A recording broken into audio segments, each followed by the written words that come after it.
сәлеметсіздер ме оқушылар? Тоғызқұмалақ есептерін шығарып көріңіздер. Отауда қанша құмалақ? Бірінші есеп сөз есеп.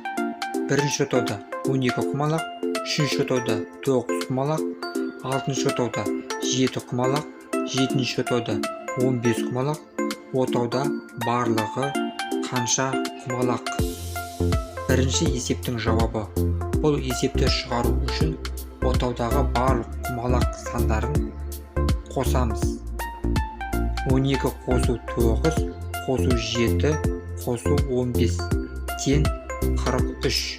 Жауабы 43 құмалақ. Екінші есеп кесте. Мұнда баған бойынша отау саны, қатар бойынша құмалақ саны. Бірінші есепті қараймыз. Екінші отауда 12, төртінші отауда 6, алтыншы отауда 7, сегізінші отауда 5 құмалақ. Екінші есепте бірінші отауда 14 құмалақ, төртінші отауда 8, бесінші отауда 11, жетінші отауда 9, тоғызыншы отауда 3 құмалақ. Екінші есептің жауабы. Бірінші есепте 30 құмалақ, екінші есепте 45 құмалақ болады.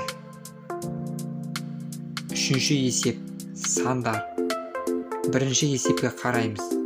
1-де 3 құмалақ, 2-де 9, 3-де 7, 5-де 16.